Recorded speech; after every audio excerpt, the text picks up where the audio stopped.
සාදු 2022 වසරේ 5 වෙනි මාසේ 24 වෙනිදා භාවනා වැඩසටහන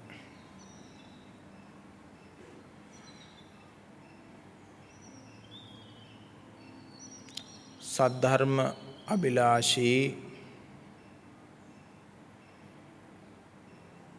නිවන් අරමුණු කරගත් විදසුන් මාර්ගයේ යෙදෙන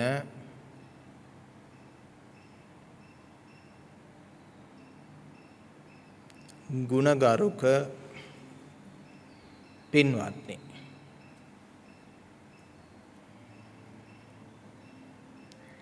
ඒ තමයි ස්වාමීන් වහන්සේගේ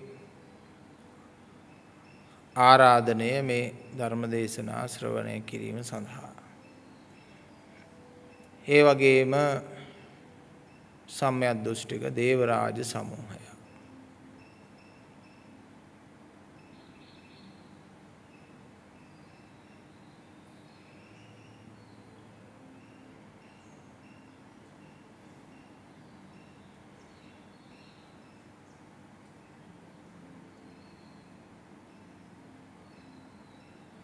ඉද නන්දති පෙච්ච නන්දති.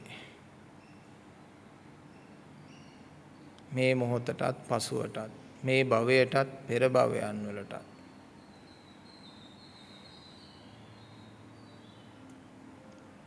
උභයත්ත නන්දති.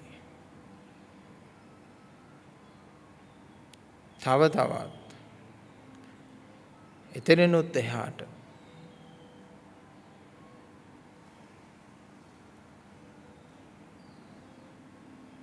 කත පුඤ්ඤෝ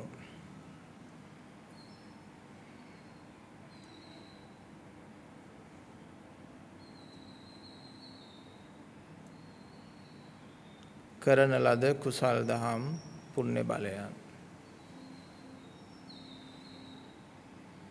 සිතෙන් පින් කරන්න පුළුවන්, දෑතින් පින් කරන්න පුළුවන්, මුදලින් පින් කරන්න පුළුවන්, වචනයෙන් පින් කරන්න පුළුවන්. ඒකට පව් කරන එකත් හිතෙන් පව් කරන්න පුළුවන්, වචනයෙන් පව් කරන්න පුළුවන්, ක්‍රියාවෙන් පව් කරන්න පුළුවන්, මුදලින් පව් කරන්නත් පුළුවන්. නමුත් අපේ බොහෝ දෙනෙක් වැඩි අවධානයක් යොමු වෙලා තියෙන්නේ පින් කරන්න නම් මුදල් ඕන කියලා නේ. පින් කරන්න මුදල්ම ඕනේ නෑ. පව් කරන්නත් මුදල්ම ඕනේ නෑ. ඊට වඩා මුදලින් කරනවට වඩා විශාල පවුද පින්ද සිතෙන්, වචනෙන්, ක්‍රියාවන් වලින් සිද්ධ කරගන්න පුළුවන්.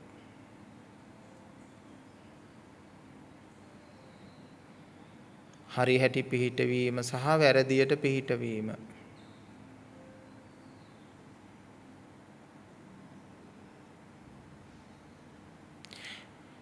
ඉතින් හරියට පිහිටවීම, වැරදියට පිහිටවීම දැනගන්න බණ පොත් ගොඩාක් බලන්න ඕන නේද? නැත්තම් කොහොමද ධර්මයේ දන්නේ? නේද? බණ පොත් ගොඩාක් බලන්න ඕන. ඒක එක ක්‍රමයක් වෙන්න පුළුවන්. හැබැයි තව ක්‍රමයක් තියෙනවා. බණ පොත් ගොඩාක් බැලුවේ නැතත් තමන්ට මෙන්න මේ කාරණයෙන් තමන්ගේ හිත වැරදියට පිහිටියාය, හරියට පිහිටියාය කියලා අඳුන ගන්න පුළුවන්. කොහොමද අඳුනගන්නේ? වැරදියට පිහිටියොත් හිත ඔළුව දවනවා, දනවා. වැරදියට පිහිටියොත් එimhe ඔළුවට නිකන් මිරිස් වතුර දැම්මා වගේ දනවා. වැරදියට පිහිටලා කටයුතු කරන අයගේ ඇස් දනවා, හිත දනවා, දැවෙනවා. එහෙමනම් හිත වැරදියට පිහිටුවොත් දවන ස්වභාවයකුත් හිත හරියට පිහිටියොත් නන්දති පිනා යනවා සතුටට ප්‍රමෝදයට ප්‍රීතියට පත් වෙනවා.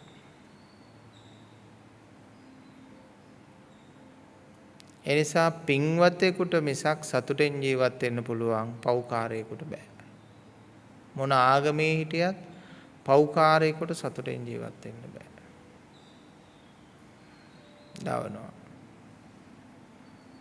කොයි ආගමක කොයි තැනක හිටියත් පින්වතෙකුට විතරයි. සිතෙන්, කයෙන්, වචනයෙන් තුනෙන්ම පින් කරන කෙනෙකුට විතරයි සතුටෙන් ජීවත් වෙන්න පුළුවන්.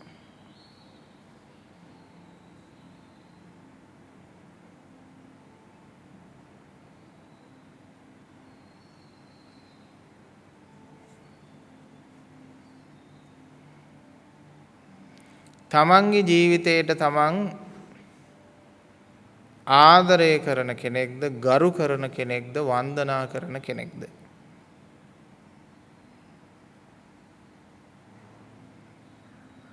මොනවද කරන්නේ? ගරු කරනවා, අගයනවා, වන්දනා කරනවා, ආදරය කරනවා. කාටද? තමන්ගේ ජීවිතයට තමන්.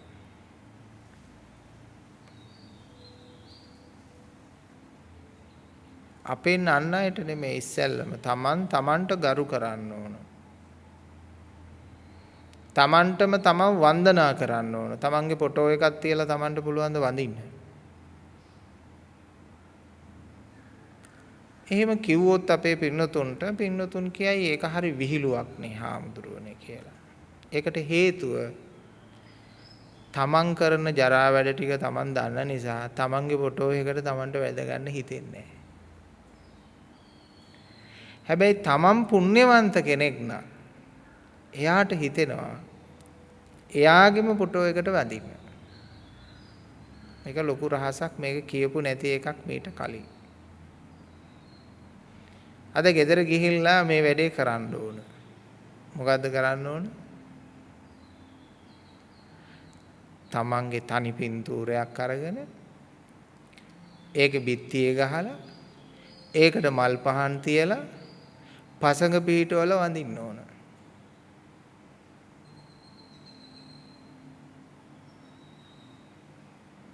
නිකන් ඈලි මෑලි වෙනව නේද?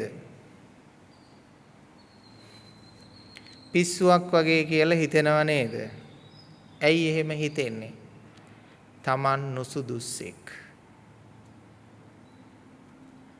තමන්ට තමන් ගරු කරලා වඳින්න තරම් තමන් තාම නුසුදුස්සෙක්. හරි එක හාමුදුරු කෙනෙකුත් හිටියා. උන්වහන්සේ කියන වඳින්න එපා කියලා. මොකද ඇහුවාම කියන ඕගොල්ලෝ වඳින්න තරම් මගේ ළඟ මේ ගුණ ධර්මයක් නැහැ, මොකක්වත් නැහැ. ඒ නිසා මට වඳින්න එපා කියනවා. අපිට උනත් ගියාම කියනවා මේ ආදර්ශයට එහෙම ගන්න එපා මාව ආනන්ද හාමුදුරුවෝ කියලා කියනවා. මම ඇහුවා ඇයි ඉතින් ඔබ වහන්සේ හොඳ කෙනෙක් නෑ මං හොඳ කෙනෙක් නෙවෙයි මං ආදර්ශයට ගන්න එපා. ඒ උන්වහන්සේගේ ක්‍රමය. ඉතින් ඒ වගේ එහෙම වෙන්න හොඳ නෑ. තමන් වැඳුම් ලබන්න සුදුස්සෙක් වෙන්න ඕන. තමන්ටම තමන්ට වැඳ ගන්න පුළුවන් ආත්ම ධෛර්යයක්, ශක්තියක්, ගුණයක් තියෙන්න ඕන. නිකන් කය පාත් කරන එක නෙමෙයි. වන්දනාව කියලා කියන්නේ මුළු හිතෙන්ම තමන්ට තමන්ව අගයන්න පුළුවන්කම තියෙන්න ඕන. එහෙනම් මේකත් හොඳ භාවනාත්මක අත්දැකීමක්. හැමෝම ඊට පස්සේ තමන්ගේ ෆොටෝ එකක් ගහගෙන දැන් මම නම් ඒ වැඩේ කරනෝනේ. මේ උතන දාලා තියෙන තිබ්බ ෆොටෝ එක. නේද? ඒකට මල් පහන් පූජා කරනෝනේ. ඉතින් ඒ නිසා මේ ඔයත්තන්ගේ ෆොටෝ එක මේ බුදු කුටිය ළඟින්ම ගහගෙන ඊට පස්සේ වඳින්න ඕන. බුදුහාමුදුරන්ටත් ඇඳලා ඊට පස්සේ තමන්ගේ ෆොටෝ එකටත් තමන් වඳින්න ඕන. ඇයි? එහෙම කරන්න ආත්ම ධෛර්යයක්, ශක්තියක් එන්නේ හැබැයි ඔබ උත්තරීතර නම් විතරයි. ඔබ නුසුදුස්සෙක් නම් ඔබට ඒක කරන්න බැරි වෙනවා.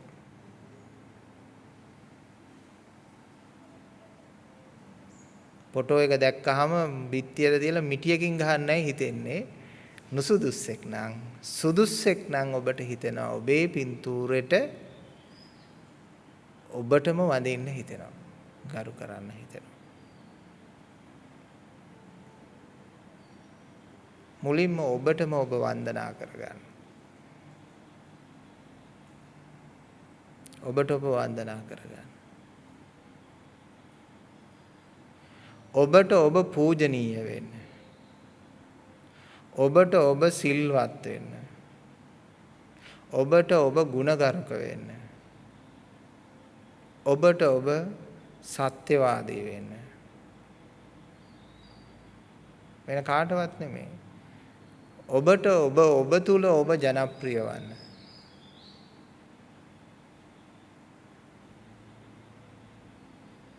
ලෝකයා අතර නෙමෙයි ඔබ තුල ඔබ ජනප්‍රිය වෙන්න ඕන.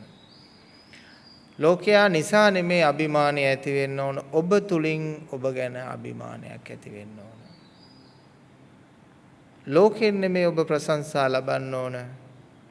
ඔබෙන්මයි ඔබ ප්‍රශංසා ලබන්න ඕන. හාමුදුරුවෝ නෙමෙයි ප්‍රශංසා කරන්න ඕන. කවුද ඔබ ප්‍රශංසා කරන්න ඕන? ඔබමයි. ඔබම ඔබ ගැන ප්‍රශංසා කරන්න ඕන.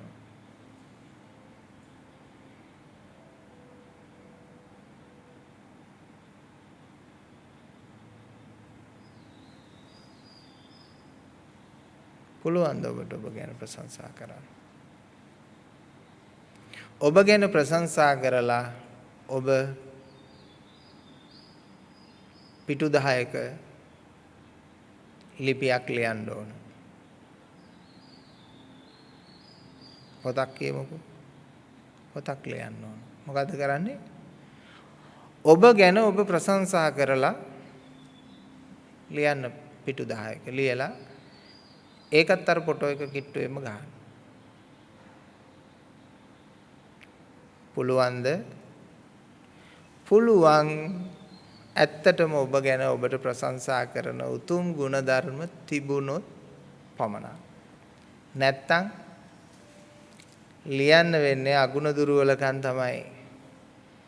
මෙච්චර කුහකකම් කළා, මෙච්චර කේලම් කිව්වා, මෙච්චර පවුල් කැඩුවා, මෙච්චර හොරකම් කළා, මෙච්චර කියලා නැත්තම් වැරදි වැඩ කියන්න වෙන්නේ.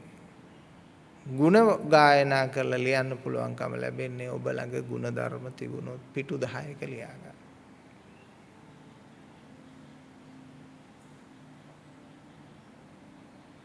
දැන් බුදුහාමුදුරන්ගේ බුදු ගුණ ලියන්න ගියාම 540 වසක ඒ බුද්ධ කාලයේදී පින්නතුනේ බුදු ගුණ අනන්තයි.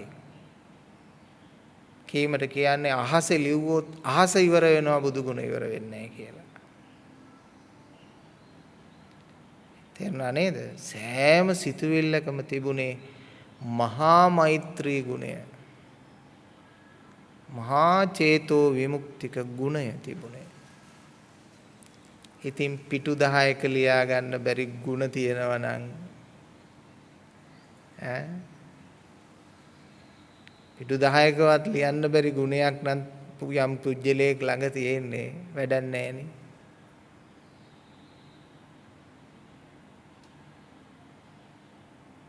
ඒ නිසා පිටු 10කවත් ලියන්න පුළුවන් ගුණ ධර්ම ඔබ ළඟ තිබිය යුතුයි. මිනිස්සෙක් ළඟ තිබිය යුතුයි. නැත්තම් මරණ පත්‍රිකාවටවත් ගහන්න මුකුත් නැහනේ. තේරුණානේ? එහෙනම් ඔබට ඔබ වන්දනා කරන්න, ඔබට ඔබ පූජනීයව සලකන්න, ඔබට ඔබ ගරු කරන්න, ඔබ ඔබගෙන් ප්‍රශංසා ලබන්න, ඔබ තුල ඔබ සත්‍යවාදී වෙන්න, ඔබ තුල ඔබ පරිපූර්ණ වූ කෙනෙක්, ජනප්‍රිය වූ කෙනෙක් බවට පත් වෙන්න. ඒ කියන්නේ ඔබට ඔබ ප්‍රියයි. පළවෙනි ප්‍රිය එක්කෙනා කවුද?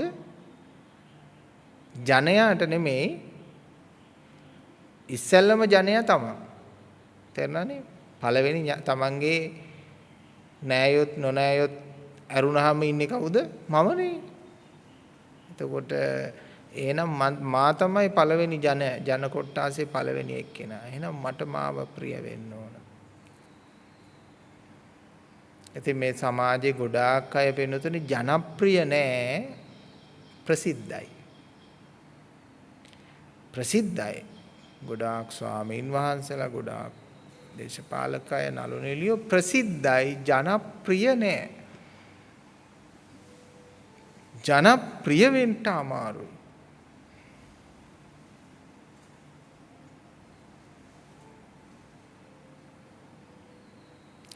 ඔය සියදිවි හානි කරගන්නේ තමන්ගේ ආත්මයටම සාප කරගන්න අය නෙමෙයිද? ඒගොල්ලන්ගේ හිතම ඒගොල්ලොන්ගේ කරපු වැරදි වැඩ කියවන්න පටන් ගන්නවා. ඊට පස්සේ ඒ වැරදි වැඩ තමන්ටම දරා ගන්න බැරි වෙනවා. අදෘශ්‍යමාන බලවේගයකින් වගේ මිනිස්සුගේ ජීවිත හානි කර ගන්නවා.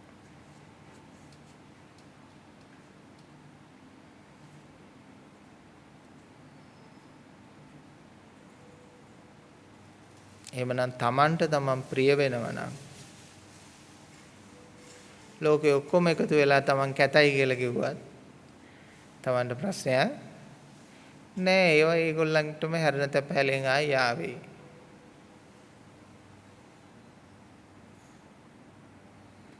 තමන්ට ලෝභය කිව්වත් කමක් නෑ, කුහකය කිව්වත් කමක් නෑ නේද? මේ මොනවා කිව්වත් කමක් නෑ. තමන් තමා තුළ හිටියනවා.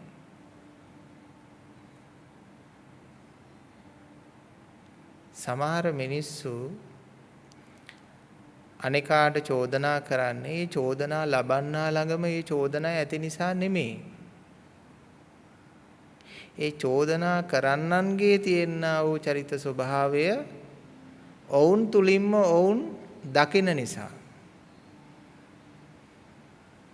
කොච්චර වර්ණවත් ලෝකයක් වුණත් සුනකෙක් වැනි කෙනෙක් කළු සුදු වර්ණ වලටලු දකින්නේ.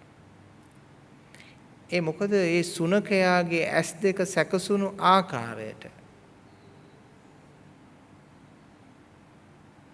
ඒ වගේ කොච්චර හොඳ ගුණවත් සත්පුරුෂයෙක් වුණත් කුහකයෙක් නැත්තම් සුනකයෙක් වැනි මිනිසෙක් නම් එයා දකින්නේ කොහොමද? එයා ළඟ වර්ණවත් බවක්, රස්සන බවක් දකින්නේ අර කුහකකමම තමයි දකින්නේ. ඒ නිසා හැම විටම චෝදනා ලබන්නාම වැරදි කරුවා නොවේ. නිහඬව සිටින්නාම වැරදි කරුවා නොවේ.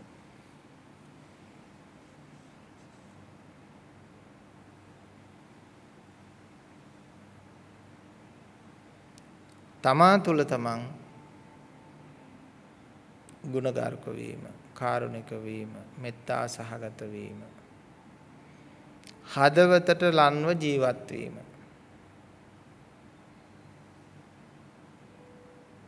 ඔළුවට මොලේට නෙමෙයි ලං වෙන්න ඕන, හදවතට. මොලේ බොරුනේ කියන්නේ. මොලේ කියන්නේ හරි කපටි. මොලේ තියෙන්නේ මේ ලෝකෙන් ලැබපු අධ්‍යාපනය. ඒව හදවතේ නෑ. ලෝකෙන් ලැබපු දැනුම කොහෙද තියෙන්නේ? මොලේ. අපි කියන්නේ වෙනසට හොඳ මොලයක් තියනවා කියලා. අපිට සමාජයෙන් උගන්වලා තියෙන්නේ මොනවද? හොඳ දේවල්. මන් නම් දකින්නේ නැහැ. කිසිම තැනකින් උගන්වනවා කියලා දකින්නේ හොඳ දේවල් පරිපූර්ණව. ඒකේ මොකක් හරි දෝෂයක් තියෙනවා. නරක දේවල් තමයි ලෝකයෙන් අපිට උගන්වන්නේ. ඔළුවට දෙන්නේ.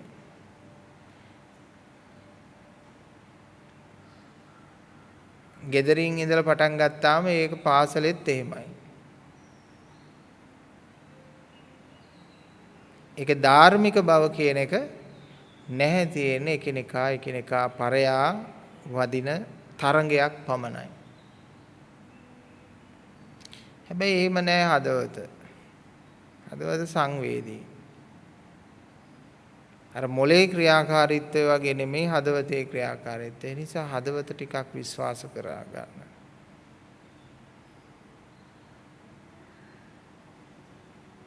වේදිතබ්බෝනේ.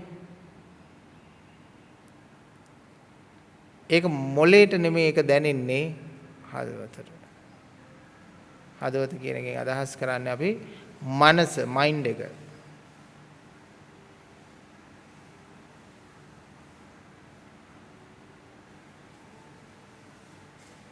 ඒ නිසා හදවතට ලන්ව ජීවත් වෙන්න.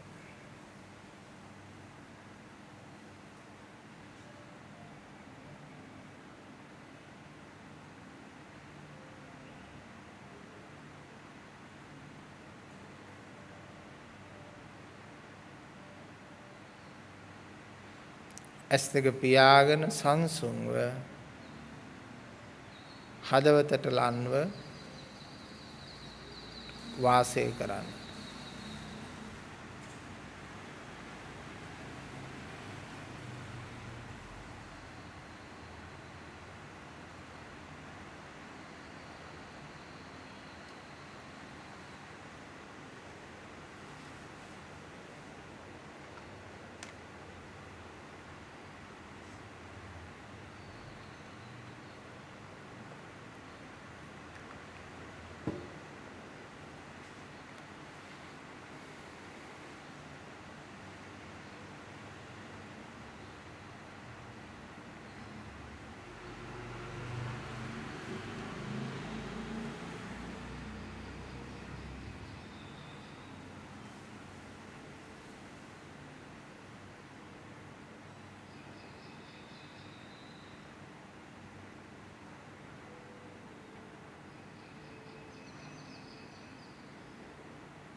ආගම් ඔළුවෙන් හදාගත්ත දෙයක්. හදවතේ නෑ ආගමක්. මනසේ නෑ ආගමක්. ස්ත්‍රී පුරුෂ භාවය ඔළුවෙන් හදාගත්ත දෙයක්. සිතෙහි එහෙම නැත්නම් හදවත කියන වචනේ ගොඩක් සමීපයි. හදවතින් කතා කරන්නේ. එහෙම කතා කරන නිසා මේ පාවිච්චි කරන්නේ. මන කියන අදහසයි මේ හදවත කියන එකෙන් අදහස් වෙන්නේ. එතකොට ස්ත්‍රී පුරුෂ භාවයක් තියෙනවද බලන්න හදවතේ. හදවතේ නෑ. ස්ත්‍රී පුරුෂ භාවයක් නෑ.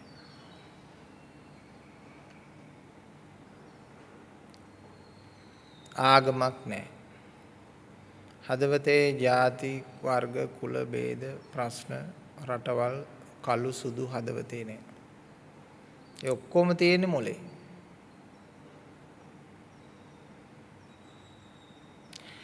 මොලෙන් බණ අහලා නිවන් දකින්න ගියොත්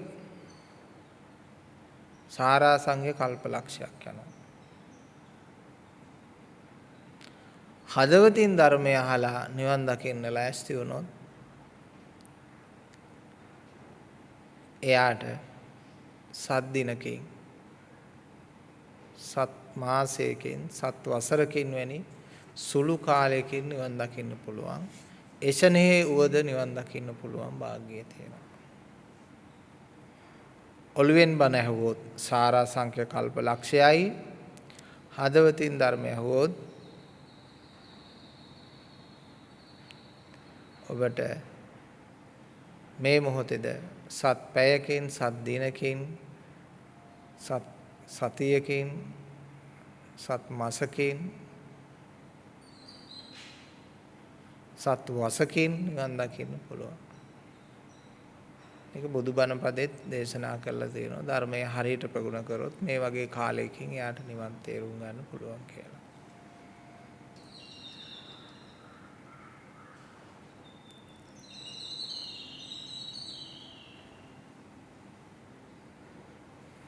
ඇයි හදවතින් ධර්මය අහන්න ධර්මය ප්‍රගුණ කරන්න කියලා කියන්නේ?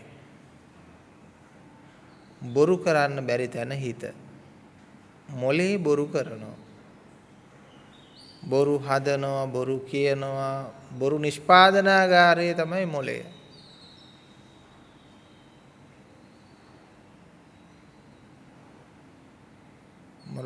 බොරු නිෂ්පාදනාගාරය.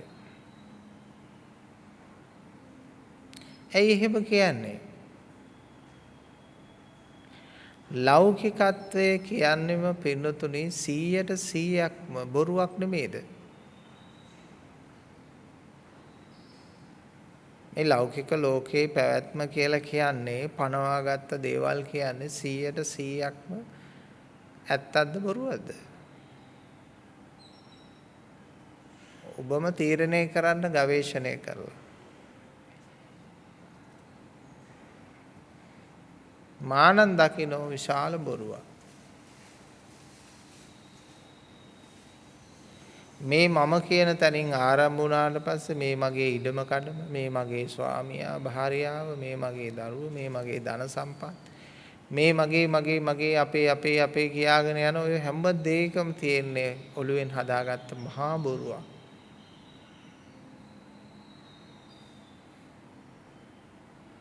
ඉතින් ඔය ඔළුවේ ඉඳගෙනම මගේ නෙමෙයි කිව්වත් මගේ කිව්වත් ඇති ප්‍රතිඵලයක් නැහැ.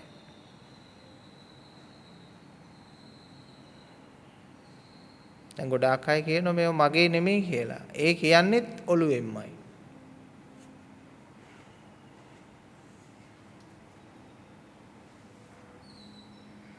මෙතන සත්වයේ පුජ්‍යලේක් ආත්මයක් නැහැ කියලා කියනවා. කවුද කියන්නේ? සතා පුජ්‍යලයමයි. සියල්ල අනිත්‍යයි කියනවා. කවුද කියන්නේ? සතා පුජ්‍යලයමයි. සතා පුජ්‍යලයා කියන්නේ නিত্য පොදිය. නිත්‍යතාවය.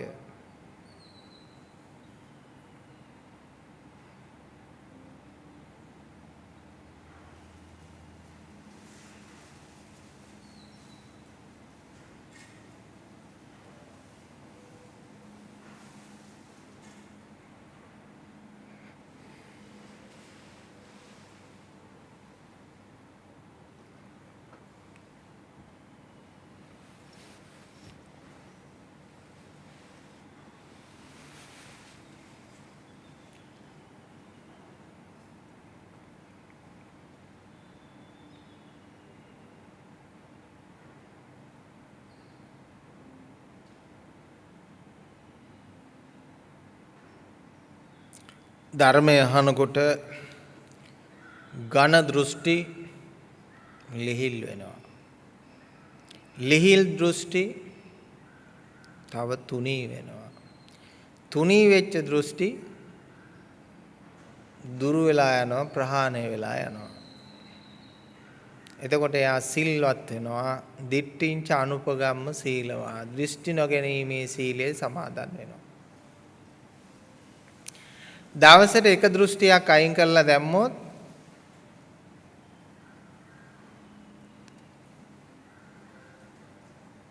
එයා දිට්ඨිංච අනුපගම්ම එක සීලයක් සමාදන් වුණා.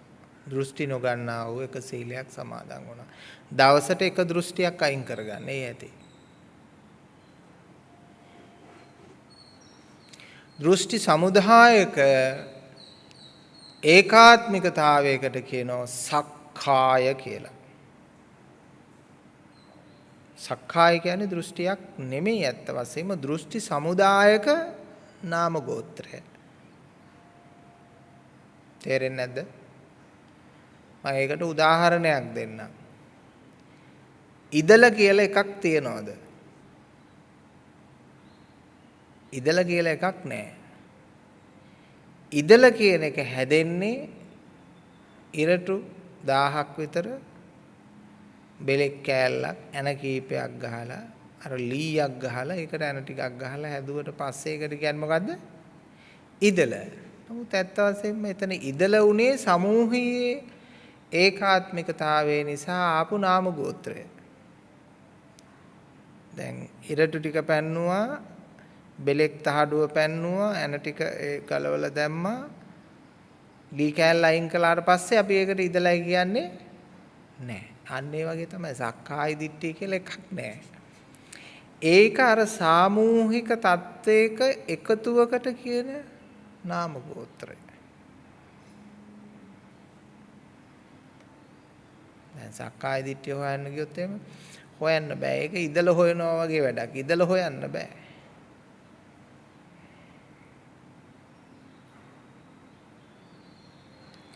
ඒ නිසා දෘෂ්ටි ජාලයක් තියෙනවා, දෘෂ්ටි සමූහයක් තියෙනවා. ඒක එක දෘෂ්ටිය ලිහලා දැම්මට පස්සේ ඉදල නැති වෙනවා වගේම සක්කාය දිට්ඨිය නැති වෙලා යනවා.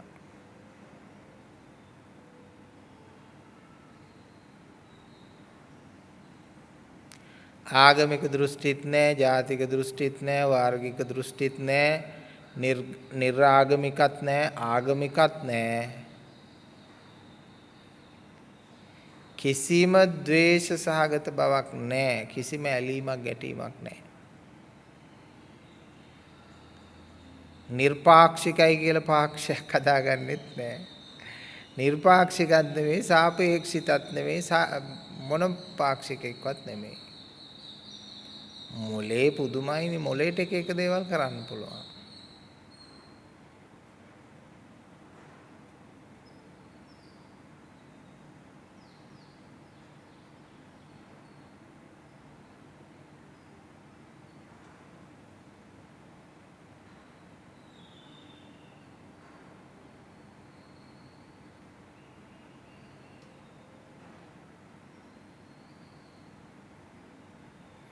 තියාගෙන ඉන්න එපා ජාතිය දිරා යනවා. තියාගන්න එපා වර්ගව දිරා යනවා.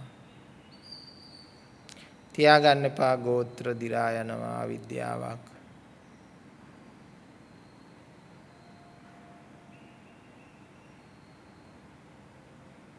සත්‍ය දැන විවෘතව වාසය කරන්න. සත්‍ය දැනගෙන විවෘතව වාසය කරන්න.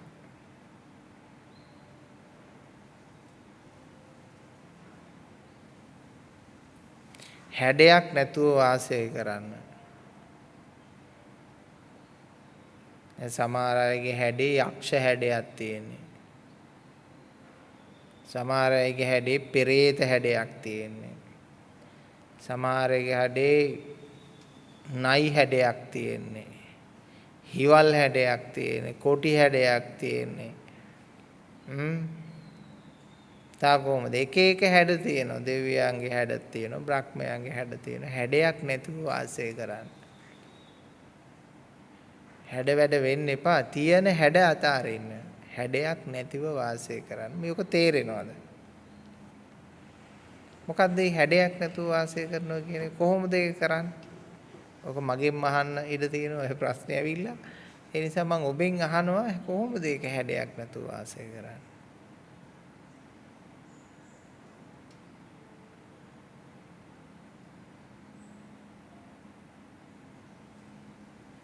ඒක මගෙන් දැනගන්න උත්සාහ කරගන්න නැතුව තම තමන්ගෙන්ම දැනගත්තා නම් නේද හොඳ? ගොඩාක් උත්තර මම මගේ ගුරුවරුන්ගෙන් අහගන්න මං ලැජ්ජයි. මොකද හේතුව එතකොට මගේ ක්වොලිටි එක බහිනවා කියලා මං හිතාගෙන හිටියා. ඒ නිසා මම මගෙන්ම පුළුවන් තරම් හොයාගන්න තමයි මම උත්සාහ කරන්නේ. අර කරගන්නම බැරි නම් තැනකදී තමයි ගුරුවරයෙක්ගෙන් අහන්නේ. මොකද ක්වොලිටි එක බැස්සත් කරන්න දෙයක් නැහැ කියලා හිතලා අහනවා. ඒ නිසා ඒ වටිනා කියන ආත්මාභිමානය තියෙන්න ඕන මිනිස්සයන්ට. තමන්ගේ ක්වොලිටි බස්ස ගන්න එපා. පුළුවන් තරම් තමන්ම දත් මිටි කාලා මේක තේරුම් අරගන්න ඕන. ටික වෙලාවක් ඔක ඔළුව කඩනකොට අහු වෙනවා.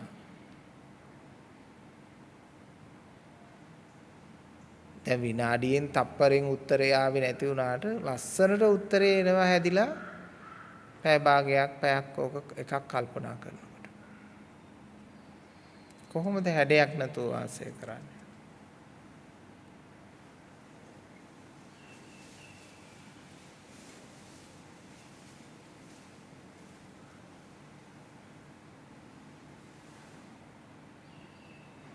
ඔකට විවිධ පරාසයන් වල උත්තර තියෙනවා. තාම ගම්බීර උත්තර තියෙනවා, සරල උත්තරත් තියෙනවා ඒකට.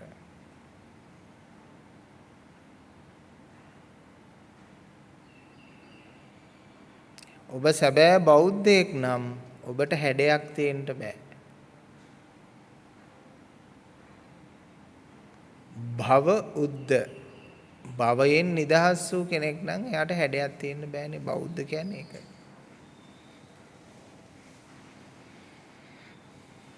බෞද්ධ කියන්නේ ගෝත්‍රයක් නෙමෙයි. බෞද්ධ කියන්නේ දහමක්.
හැඩයක් නැතිව වාසය කරනවා නම් පින්නතුනේ එතන තමයි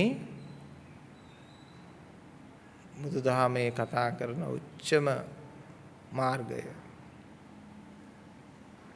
ඔකට කියනවා බුද්ධ වචන වලින් කියනවා ගති විමුක්තව වාසය කරනවා. ගති කියන්නේ හැඩේ.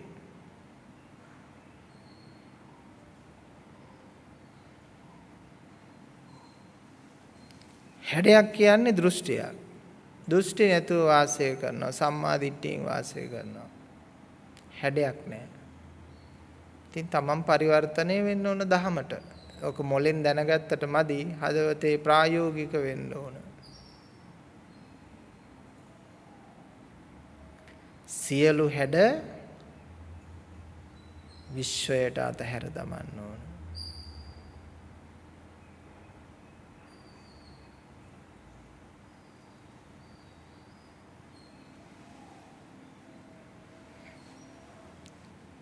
තේරුම් ගන්න පුළුවන් දෙයක් නෙමේ අත්විඳින්න පුළුවන් දෙයක්. තේරුම් කරන්න පුළුවන් දෙයක් නෙමේ අත්විඳින්න පුළුවන් දෙයක්.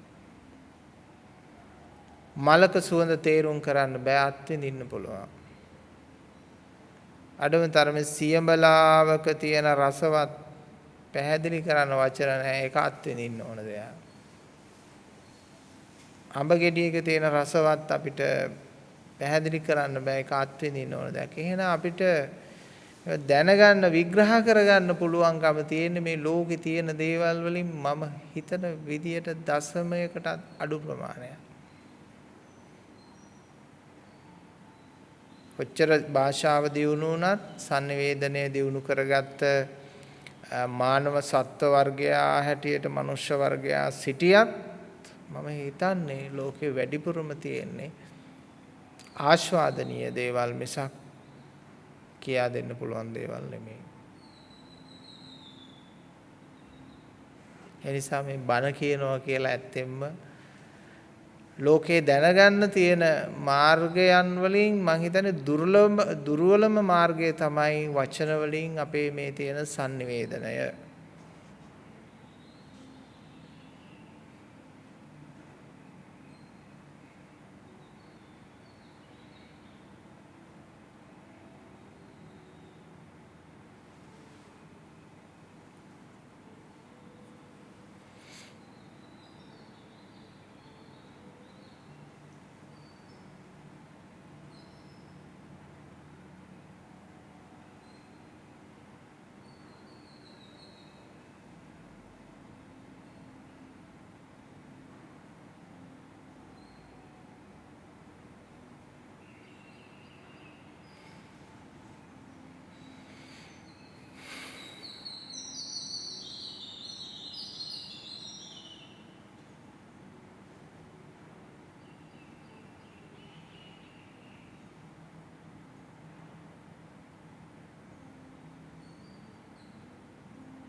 ඔබේ භාවනාව ස්වභාවික කරගන්න.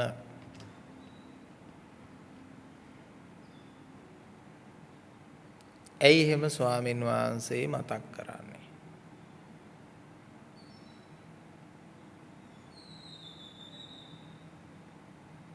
බොහෝ දෙනාගේ භාවනාව ස්වභාවික නැති නිසා.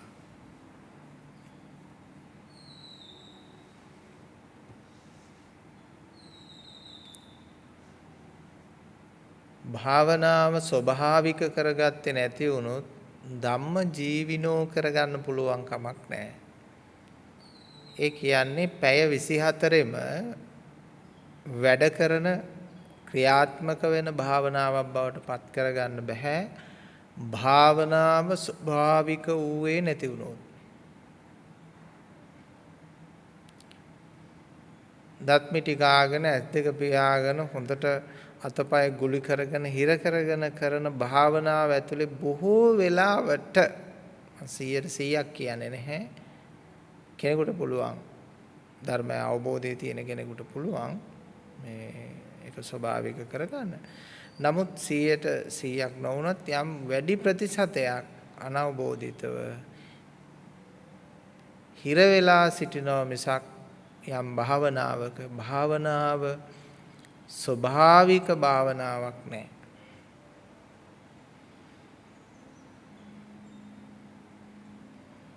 අපි කොහොමත් මිනිස්සු හැටියට අස්වාභාවික වෙලා ඉන්නේ. ජාති ආගම් කුල ගෝත්‍ර වශයෙන් බෙදිලා මේ අස්වාභාවික වෙලා ඉන්නේ. ඒ නිසා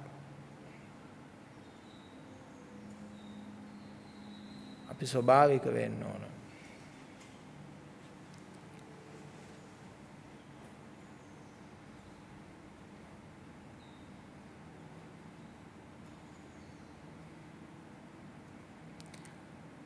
එන්නතුනේ සක්කාය දිට්ඨිය අයින් කළාට පස්සේ ලංකාවේ මිනිස්සුන්ගේ ඊටත් වඩා ප්‍රබල තව දෘෂ්ටියක් තියෙනවා. ඒක අයින් කරන්න ඕන. දැන් අපි අහලා තියෙන ලෝකේ තියෙන ප්‍රබලම බලවත්ම දිට්ඨිය සක්කාය දිට්ඨිය. ඊට එහා දෙයක් නැහැ කියලානේ. නමුත් ලංකාවට ඒක විශේෂිතයි. ලංකාවේ සක්කාය දිට්ඨිය ඉවර කරාට පස්සේ තව දෘෂ්ටියක් යටින් තියෙනවා. මොකක්ද මේ බලවත්ම දෘෂ්ටිය? ඒ කියන්නේ බුදුහාමුදුරුවෝ පෙන්වූ සක්කාය දිට්ඨියටත් වඩා බලවත් දෘෂ්ටියක් ලංකාවේ මිනිස්සු ළඟ තියෙනවා. මොකක්ද ඒ?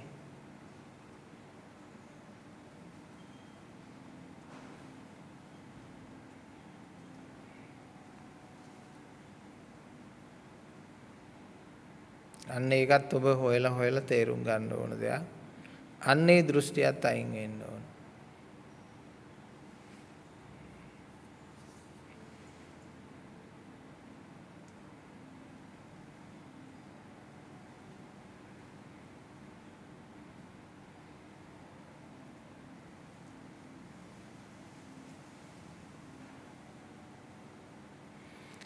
හැම දිට්ඨිගත භාවයකම තියෙන්නේ කුඩා සකස්මවල් සහ අනුක්‍රමිකව මහා පරිමාණයේ සකස්මවල් තමයි දිට්ඨි කියලා කියන්නේ. හැම එකම තියෙන්නේ සමූහයක එකතුවක්. ඉතින් මේ සමූහයේ එකතුව දකින්න නැති නිසා සත්වයේ පුජ්‍යලයක් අහු වෙන්න පටන් ගන්නවා.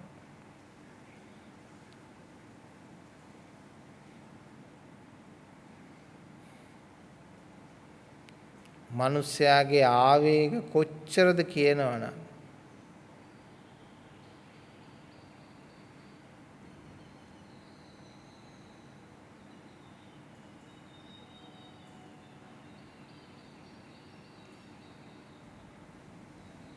පොලිම පැන්නොත් මරනවා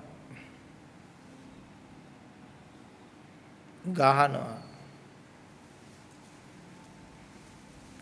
ඒ කියන්නේ හරි නීතිගරුකයි. පොලිමේ අපි හරියවම ඉන්න එක දිගට කවුරු හරි කෙනෙක් පොලිම පැන්නොත්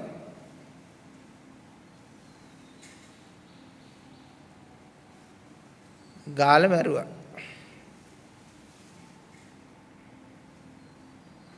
ඒ කියන්නේ ඒ තරම් විනයානුකූලයි අපේ මිනිස්සු. හොඳයි නේද? හරීම විනයානුකූලයි. වාහනේ තෙල් සෙට් එකේ තෙල් ඉවර වුණොත් තෙල් ගහපු එකටත් ගාලා සෙට් එකත් පෙරලලා තමයි යන්නේ තෙල් ඉවරයි. තෙල් ඉවරයි කියලා. කියන්නේ අතිශයින්ම ඥානවන්ත වූ පිරිසක්. සම්භාවනීයයි. උත්තරීතරයි උත්කෘෂ්ටයි.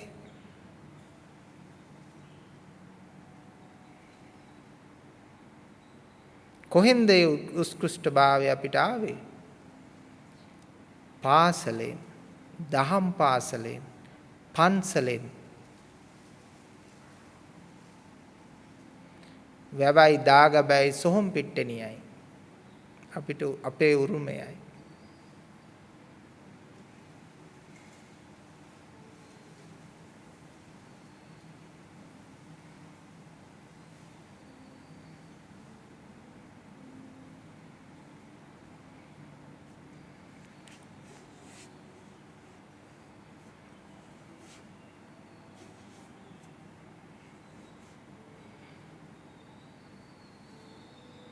සමාව දීම, දයාව පෑම, මෛත්‍රිය, මහා කරුණික බව, දහමින් ඒව කතා කරනවා. නමුත් දහම නෙමෙයි මිනිස්සුන්ගේ ජීවිතවල තියෙන්නේ අර සුනක ගති. ශක්තිවන්තයා දුර්වලයා පරාදය කොට කන්නේ.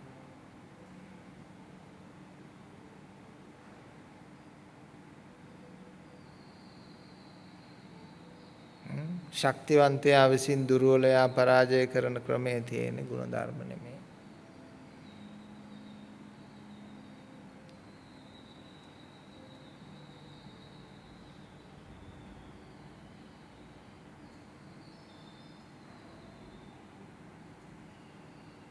ඒසා කාගේ වුණත් ජීවිතයක් හදන්න පුළුවන් දහමින් මිස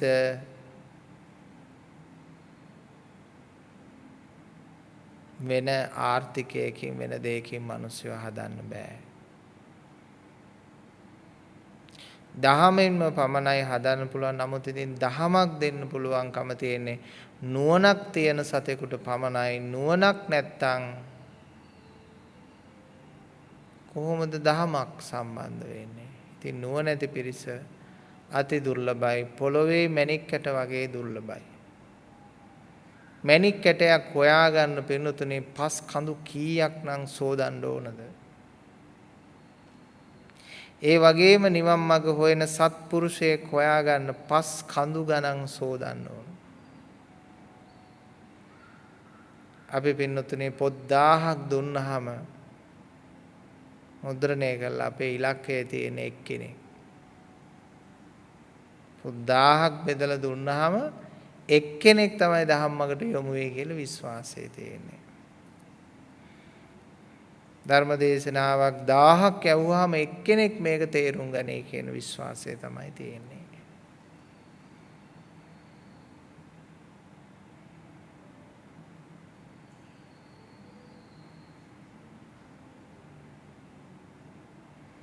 ප්‍රඥා ධනං, ප්‍රඥාව කියන්නේ ධනවත්කමක්, පෝසත්කමක්. හාමුදුරුවන්ට වඳින්නේයි මහා පෝසත් උදවිය ඇවිල්ලා. ඒගොල්ලන්ගේ ධනයට වඩා ඒගොල්ලෝ දන්නවා විශාල ධනයක් උන්වහන්සේ ළඟ තියෙනවා. මොන ධනයද තියෙන්නේ? ප්‍රඥා ධනං, සුත ධනං. උන්වහන්සේලාගේ ළඟ ඇසූ පිරූ තැන් තියෙනවා. දහම් පොතපත කියවූ අවබෝධය තියෙනවා. සුත ධනං. හිරියොත්ප්පිය ධනං. ලැජ්ජ බය දෙක තියෙනවා. පවට ලැජ්ජාව, පවට බය කතියක් තියෙනවා. අපිත් මිනිස්සුන්ට බය නැහැ. පවට බයයි. අයිද මිනිස්සු අපිට දිනන්න ඕනත් නැහැ. ඒ නිසා අපි මිනිසුත් එක්ක සටනක් නැහැ.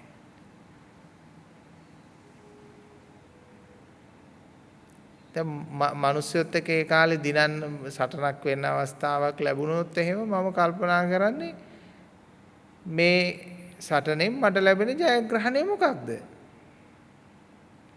ඒක මට වැඩක් නැති දෙයක් නම්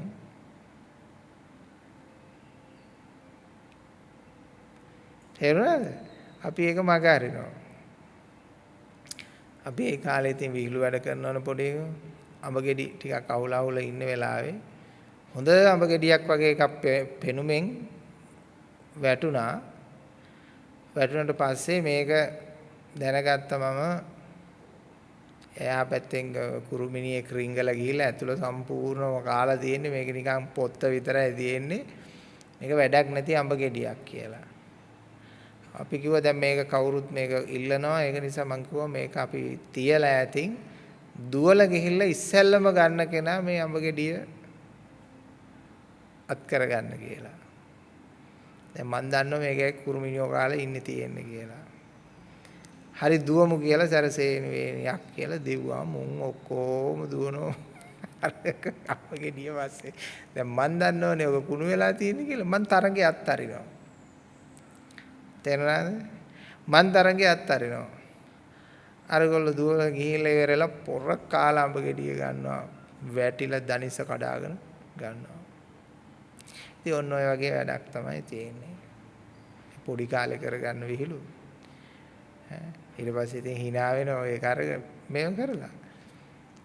මං අහන්නේ මේක ජීවිතේට වර්තමාන ජීවිතේට අපේ ජීවිතවලට ආදේශ කරලා බැලුවත් ඒක නේද තියෙන්නේ.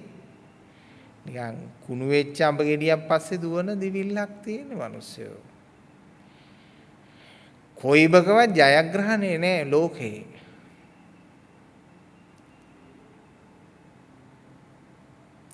ලෝකයේ තුල ලොක්ෙක් වෙන්න බෑයි කියලා අපි තේරුම් ගත්තා.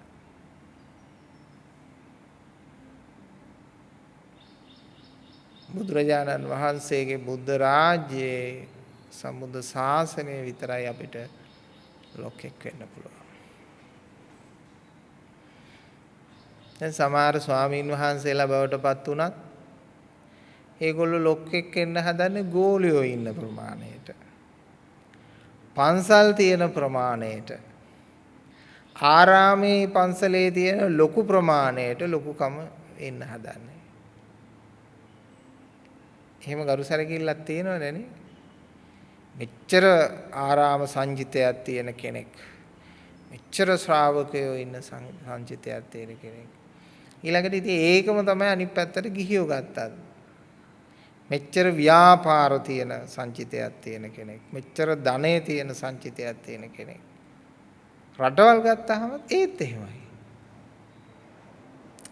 කමක් නැහැ. ඒක දෘෂ්ටිගත වෙන්නේ නැතුව තේරුම් අරගෙන භෞතික ලෝකයේ කිසිම ජයග්‍රහණයක් නැහැ කියලා තේරුම් අරගෙන ඒක සිදු වෙන ස්වභාවික සිද්ධිදාමයක් නම් ඒකට කමක් නැහැ. දැන් ඒව ඕනේ නැහැ කියලා වෛර කරන්න ලෑස්ති වෙන්න එපා කවුරුද?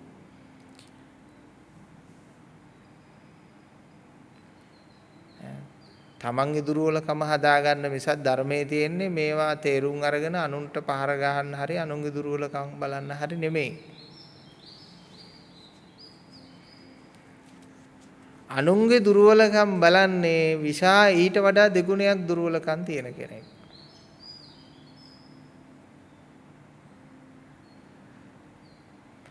අනුන්ගේ දුර්වලකම් බලන්නේ ඊට වඩා දෙගුණයක් දුර්වලකම් තියෙන කෙනෙක්. ඒ නිසා තමන්ගේ දුර්වලකම් තමයි බුදුහාමුදුරුවෝ දේශනා කරේ නපරේ සම්විලෝමානි. අත්තනාව අවෙක්කේය කතානි අකතානිච. තමන් මොකද්ද? තමන් හිතන්නේ පතන්නේ කරන්නේ කියන්නේ බලන්න. අනුන් කරන්න කියන්නේ කුමක්ද කියලා නෙමෙයි.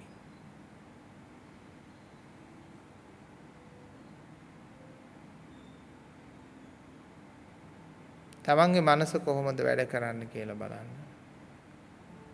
ඉතින් මේව පිළිපදින්න ඕන. මෙතනින් නැගිට ගමන් ඔඩොක්කුවට බණ එකතු කරගන්න එපා. නැගිට ගමන් ඩොක් කාලා ඔඩොක්කුවේ ඉඳලා බණ ටික බිමට වැටෙනවා. ඊට පස්සේ පරණම අංකල් ඇන්ටි තමයි ආයි යන්න පටන් ගන්නෙ. අර පරණ හිටපු ඇන්ටිම නැගිටිනවා. පරණ හිටි අංකල්ම තමයි නැගිටින්නේ. ධාර්මික ඇන්ටි කෙනෙක් ධාර්මික අංකල් කෙනෙක් නැගිට්ටා නේද හොඳ. සම්පූර්ණයෙන්ම වෙනස් වෙලා. දැන් කොණ්ඩඤ්ඤ හාමුදුරුවෝ නැගිටින්නේ අඤ්ඤා කොණ්ඩඤ්ඤ වෙලා. වාඩි උනේ කොණ්ඩඤ්ඤ අඤ්ඤා කොණ්ඩඤ්ඤ වෙලා නැගිට්ටා. දැන් වාඩි වෙන්නේ ඇන්ටි නැගිටින්නේ ඇන්ටික් වෙලා. ඒ කියන්නේ හැදිලා නැහැ. ඇයි මිනිස්සු පින්නතුනේ හරියට කෙලෙස් තැම්පත් කරගෙන තියෙන්නේ කොටල හිර කරගෙන තැම්පත් කරගෙන තියෙන දෘෂ්ටි තද.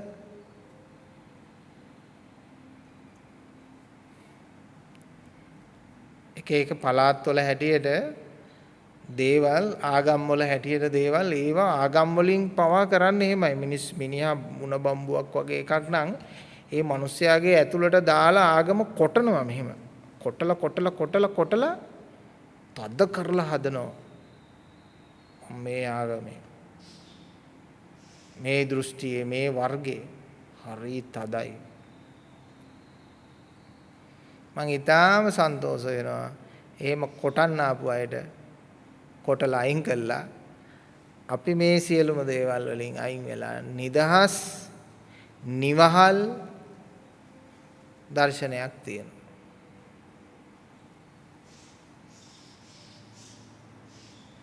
නිදහස් නිවහල් දර්ශනයක් තියෙනවා. නිසා කොටල තියාගන්න එපා. හිර කරලා තියාගන්න එපා දෘෂ්ටි. නිදහස් වෙන්න, නිවහල් වෙන්න.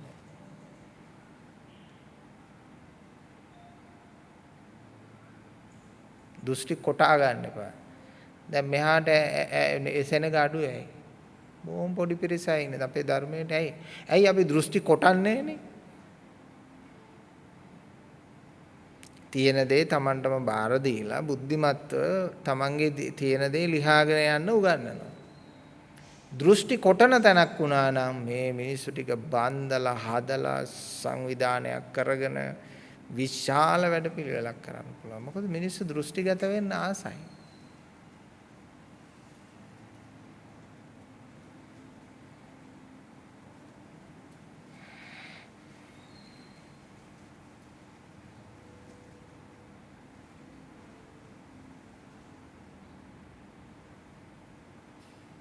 ඒ නිසා සියලු මිනිස්යන්ටම කියන්න තියෙන්නේ මෙන්න මේ දෘෂ්ටි නොගන්නා වූ මාර්ගයෙන් පමණයි ජීවිතයට සැනසෙල්ල උදා කරගන්න පුළුවන්, නිවීම ලබන්න පුළුවන්.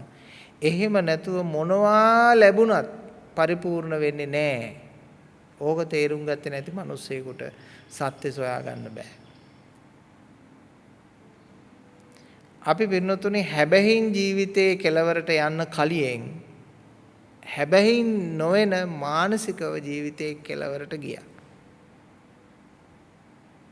ඒ අපි කුඩා කාලෙම ඇඳකට වෙලා දිගෑරුණාට පස්සේ අස්සරන ඉස්සරහට යනවා මනසින්. තියෙන ආසාවල් සම්පූර්ණේ කරගෙන දැන් මනස ටිකක් දුර ගිහිල්ලා නතර වෙනවා. නෑ කමන්නේ උඹට යන්න පුළුවන් විදියට ඵලයන්කෝ කියලා අතාරිනවා. අතහැරලා හරි කමන්නේ. ඊට පස්සේ ඉතින් මනස කියන ඔය හිතන විදියටම යන්න අමාරුයි කියලා කමන්නේ. ඒකට කමන්නේ. ඔබ ඵලයන්කෝ ඔබ සතුට වෙවි ඵලයන්. ගිහිල්ලා මට එන්ඩ් එක පෙන්නපන්. එන්ඩ් එක පුස්සා. තේරුණාද? එන්ඩ් එක හරීම හිස් තැනක්. නිස්සාර තැනක්. මොන එන්ඩ් එකෙන් නතර වුණත් ඒ කියන්නේ ජනාධිපති වෙලා නතර වුණත් ලෝකාධිපති රජ වුණත් එංගලන්තේ මහරජින බවට නතරපත් වෙලා නතර වුණත් මහා පුස්සක් තියෙන්නේ. එහෙම නෙමෙයිද?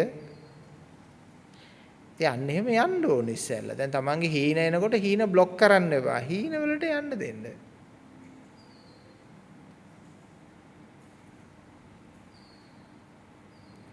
හීන වලට යන්න දෙන්න. ගියාට පස්සේ ඒ හීනම බැට කනවා.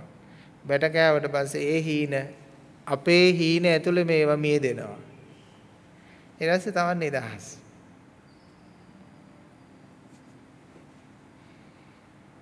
මේක හැමෝටම ප්‍රයෝජනවත් වෙන දෙයක්. ඔය හීන හිර කරගෙන ඉන්න එපා. හීන වලට යන්න දෙන්න හිතට.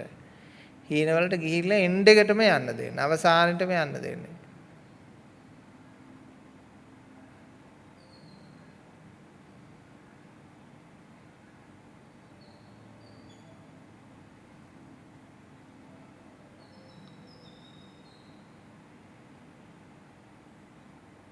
මෙන්න මේ සම්මර්ෂණ ඥානය තමයි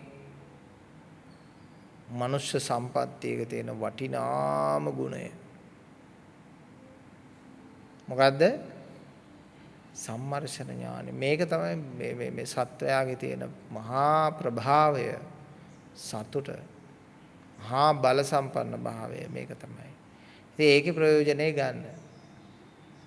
මේ විචාරශීලීත්වය වෙන කිසිම සත්වයකට නැහැ. තමාගේ ස්වභාවය පවා බාහිර තත්ත්වයන් විතරක් නෙමේ ආධ්‍යාත්මික තත්ත්වය පවා ගවේෂණය කළ හැකි අති දියුණු සංවේදනා ඇති මහා මොලයක් සහිත මහා බල සම්පන්න ආත්ම භාවය මේ මනුස්ස සත්ව ආත්ම භාවය මනුස්ස සතා. ඒ සතා කියන්නේ අර සත්තු කරන ඔක්කොම ටික අපි කරන නිසා නේද? සතා කියන එක අමතක කරන්න එපා. මේ කලිෂන් ෂර්ට් ඇඳුම් අදින සත්තු කනවා බොනවා, වැසිකිලි කැසිකිලි යනවා, නිදා ගන්නවා, අවදි වෙනවා, දරු මල්ලෝ හදනවා, ගෙවල් දොරවල් හදා ගන්නවා. දියුණු සතෙක්. කලිසම් ඇඳලා ටයි ඇඳම සතාම තමයි.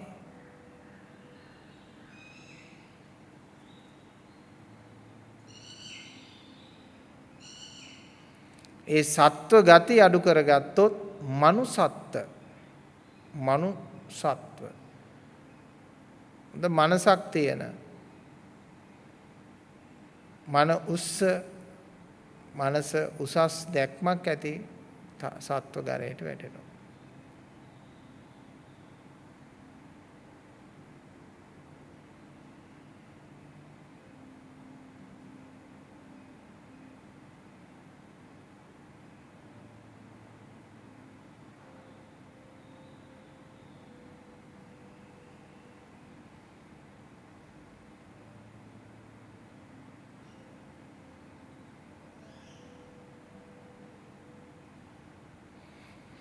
බේදනය කරන්න එපා.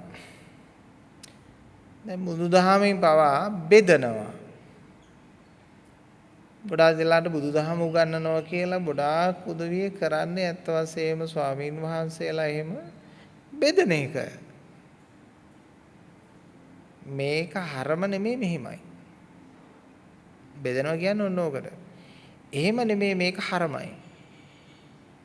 හරමත් නෙමෙයි මෙහිමත් නෙමෙයි මෙන්න මේක මෙහිමයි.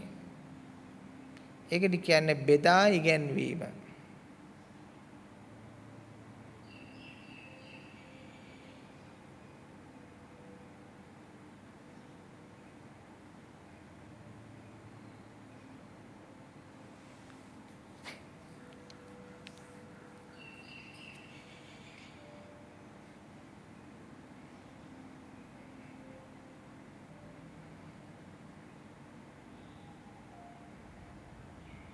එනිසා බෙදා ඉගැන්වීම සුදුසුක් නොවේ.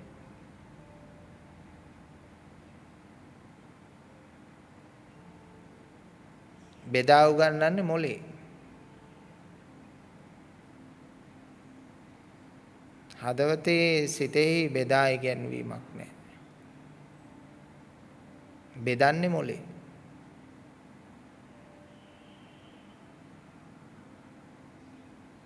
බෙදෙන එක හොඳයිද? නෑ. බෙදෙන එක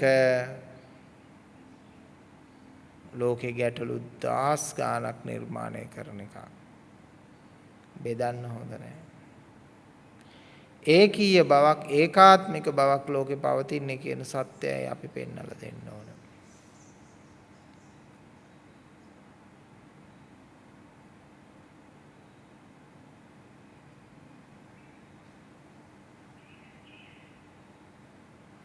බෙදන්න නැතුව ජීවත් වෙන්න.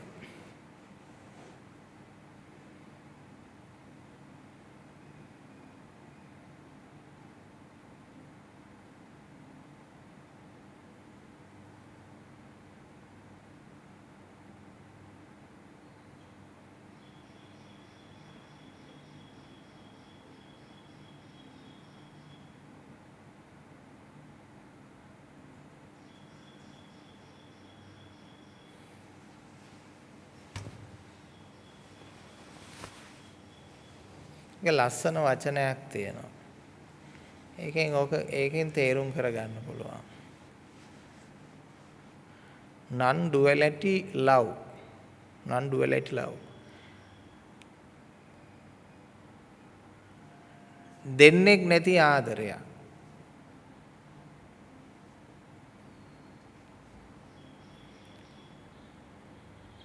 ද්විත්වයක් නැති එහෙම නැත්නම් ප්‍රේමයක්, මෛත්‍රියක්, ආදරයක් කියන එකක් කියන්නේ.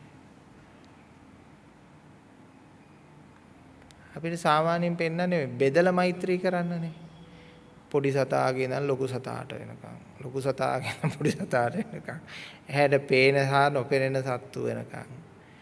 ඒ නැත්නම් මේ අසල්වැසියාට. එහෙම නැත්නම් ස්වාමියාට, භාර්යාවට නොහොම ලව් එකක් තමයි ලෝකේ උගන්වලා තියෙන්නේ.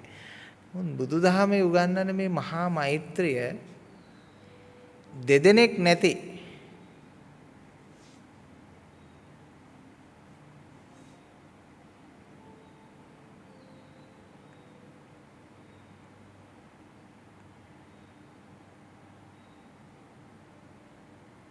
මෛත්‍රිය කෙනෙක් කෙනෙකුට කරන එකක් නෙමෙයි. එහෙමුණොත් ඒක දෙදෙනෙක්ගේ. මේ දෙදෙනෙක් නැති ආදරය, කරුණාව.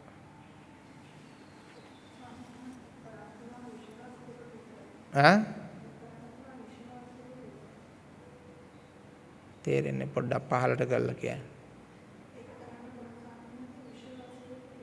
විශ්වාසිකයෙකුට. ඔව්.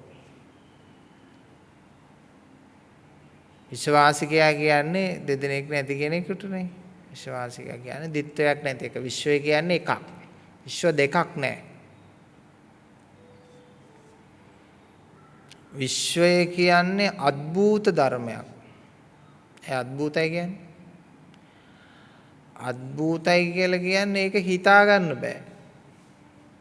දැන් මහා වේගවත්ම වස්තුව හිතට මෙතන ඉඳලා අරමුණු කරන්න ලෝකේ එහා පැත්ත හරි තප්පරයක්වත් යන්නේ නැහැ.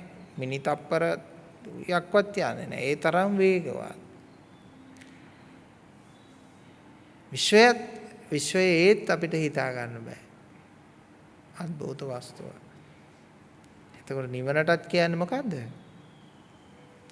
නිවනත් අද්භූතයි. නිවනත් අද්භූතයි.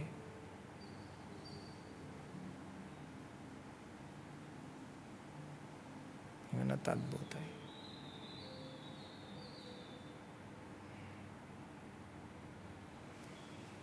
දැන් මේව ඔළුවෙන් තේරුම් ගන්න යන්න එපා. ඔළුවෙන් තේරුම් කරගන්න ගියොත් එහෙම කොච්චර කල් යනවද? සාරාංශික කල්පලක්ෂයක් යනවා. හදවතින් මේව තේරුම් ගන්න ගියොත් මේ මොහොතත් ඔබට පුළුවන්. බොහොම කෙටි කාලෙනොත් පුළුවන්.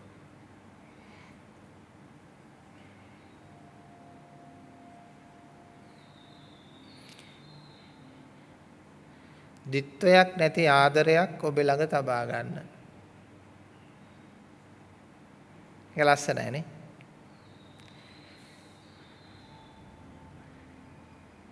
මාගේ මෛත්‍රිය දිත්වයක් නැති මෛත්‍රයක්. මාගේ ප්‍රේමය දිත්වයක් නැති ප්‍රේමයක්. අසල්වාසියාට නෙමෙයි. අසල්වාසියාට ප්‍රේම කරන්න කියලා නිකන් ගුටි ගන්න එපා. ඊට වැඩි හොඳයි ගෙදර ඉන්න කාට ප්‍රේම කරගෙන ඉන්න එක. ඒ නිසා ditthයක් නැති ආදරයක් කරගන්න.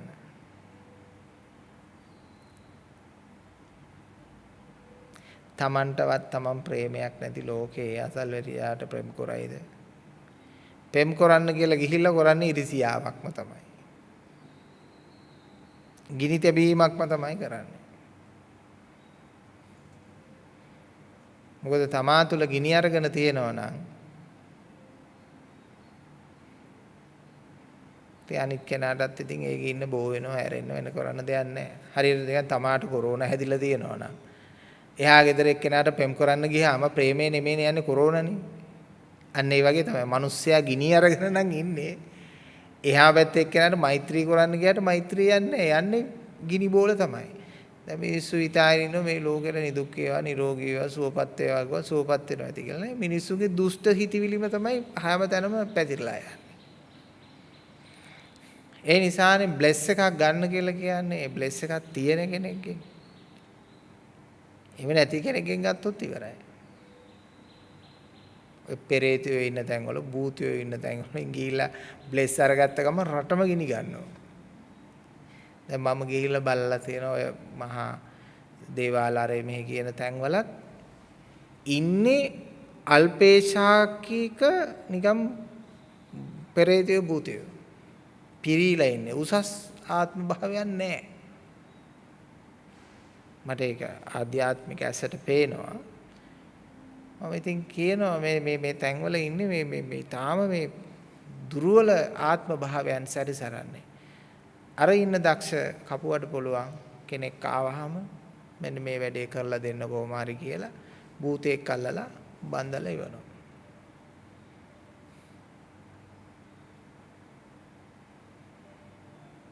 එක්ක භූතයට කැම නැති වුණොත්, එක්ක භූතය අනිත් පැත්ත ගැහුවොත්, එක්ක භූතය නරක් වුණොත් මොනවා හරි පෙරලියක් වෙච්ච ගමන් ඒ මිනිස්සයාට ඒවයි විපාක අනිත් පැත්තට යනවා.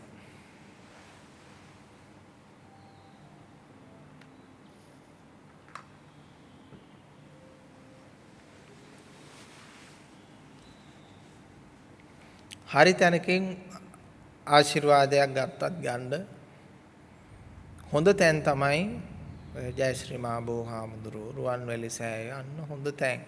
හොඳ ශක්තිය විතරයි ඒවයි ගොඩාක් වෙලාවට ඒව ලං වෙන්නවත් පුළුවන්කම තියෙන්නේ ඒවට හොඳ අයට විතරයි. මොකද හේතුව කුකුල්ලු මරන්නේ නැහැ, පොල් ගහන්නේ නැහැ, අරව මේව කරන්නේ නැහැ නේ තැන්වල. කවුරුවත් ගිහලා එතන දෙස් තියන්නේ නැහැ නේ. අරවයි එහෙම නෙමෙයි දෙස් තියනෝනේ. එතකොට වැරදි ආත්ම භාවයන් තෙන්ට යනවා.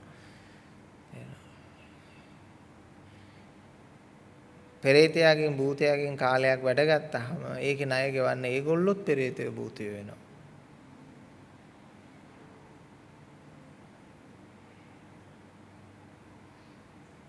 ආත්ම ශරීර තියෙනවා. පිළිගන්නවද ඒවා? මනෝ කායවල එහෙම ආත්ම ශරීර තියෙනවා. අපෝ යෝන තරම්. දුර්වල ආත්ම භාවයන් වලට පත් වෙලා කෑ ගගහ විලාප දෙදී තියෙන ශරීර. ඒකේ ඉතින් ආගම් ભેදයක් නැහැ. හැම ආගමකටම ඒවා ඉතින් බලපානවා.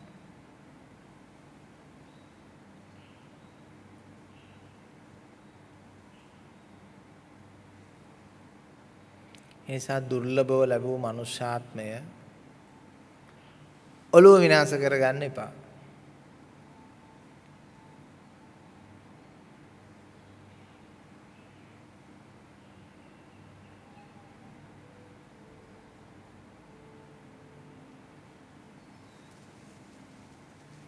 හෙළුවෙන් ඉපදිලා පිටිපස්ස නැතුවයි චිමිනියට යන්නේ. පිටිපස්ස විතරයි හෙළුවෙන් තියෙන්නේ යනකොට. මම අහලා තියෙන මිනිහ ඇඳුම් සම්පූර්ණ නැන්නේ නේද? පිටිපස්ස හෙළුවෙන්. නිර්වස්ත්‍රව ඉපදිලා පිටිපස්ස විතරක් හෙළුවෙන් තියද්දි යනවා.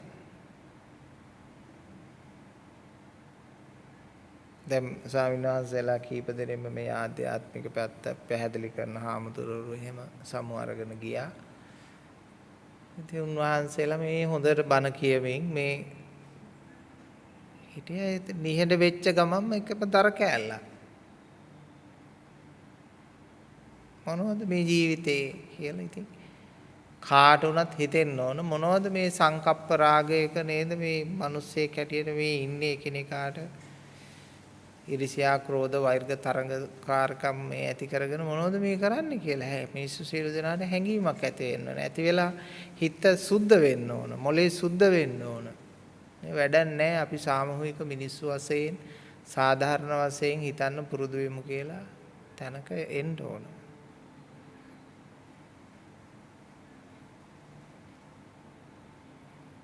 ඇත්තන්ටත් ඒ අත්දැකීම ලැබෙනවා ඇති ඥාතීන්ගේ හිතවත්තුන්ගේ නේ වරින් වර මලකෙවල් වල ගියාම මේ මිනිස්සේ මේ ගිය සතිය අපිත් එක්ක ටවුමේ හම්බෙලා කතා කරා මේ සතිය මේ වෙනකොට මේ ගිහිල්ලා නේද කියලා තේරෙන්න ඕන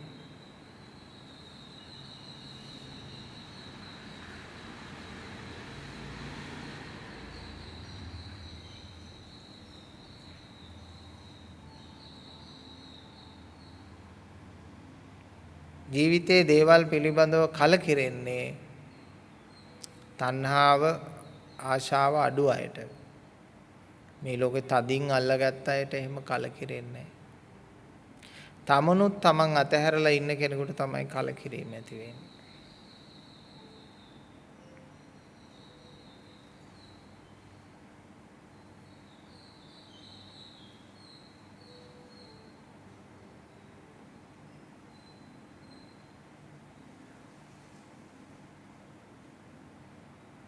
අමරණීය දෙයක් ලෝකේ නැත.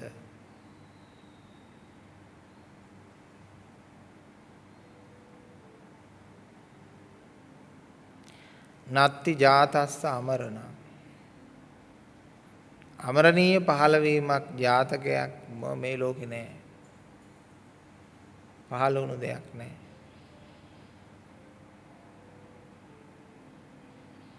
සියල්ලම ගොනු වීමක් විසිරීමක්.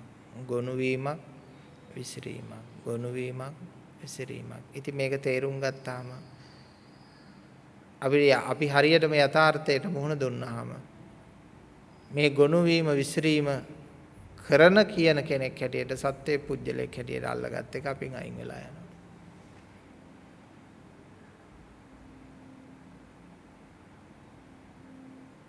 විවේක බුද්ධිය විවේක ඥානය අපිට ලැබෙනවා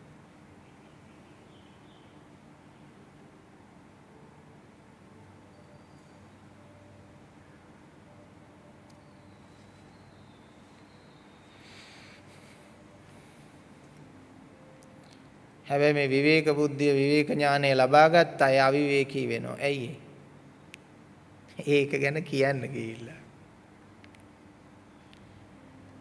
ඒගොල්ලන්ගේ ස්ට්‍රෙස් ටික නැති වුණාට පස්සේ ඒගොල්ලන්ට ස්ට්‍රෙස් හැදෙනවා. ඇයි අනුන්ගේ ස්ට්‍රෙස් හොඳ කරන්න ගිහිල්ලා. දැන් මට වෙන්නේත් ඔන්න ඕක. අනුන්ගේ කුණු හොදන්න ගිහිල්ලා තමන් කොච්චර පිරිසිදු වෙලා හිටියත් අනුන්ගේ කුණු හොදන්න ගියාම කුණු වෙනවා. ඉතින් මම මේ කල්පනා කරනවා පුළුවන් තරම් බේරගෙන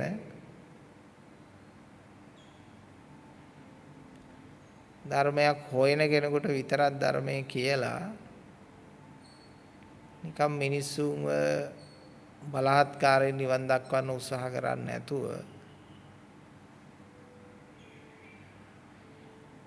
නිවනක් දෙපා වැඳගෙන ඇවිල්ලා ඉල්ලන කෙනෙකුට විතරක් මඟ පෙන්නලා සද්ද නැතුව ඉන්න ඕන කියලා.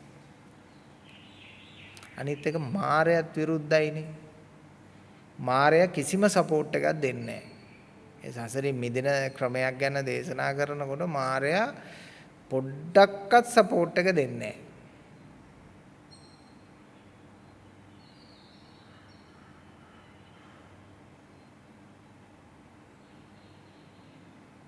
ඔබ බණ කියන්නේ මගේ ශරීරය ඇතුළේ ඉඳන් නේද කියලා ඕක මට දියන් කියලා ඒක අරයි යනවා. එතකොට ඔබේ බණ ඉවරයිනේ කියලා හිතනවා. දැන් අපි දීපු ගයක් ඇතුළේ ඉඳලා අපිට සෙල්ලම් දාන්න දෙනවද අපි? අපි දාන්න දෙන්නේ නැහනේ. ඔබ ගෙදරින් පන්නනවා. ඒ වගේ තමයි. මාර්යාගේ ගේ ඇතුළේ ඉඳගෙන මායාව විනාශ කරන මායාව එළවන දෙයක් ගැන වෙන්න මූ කතා කරනවා. මූ මගේ ගෙදර ඉඳගෙන මටම ගහනවා. කවුද කියන්නේ? මායාව.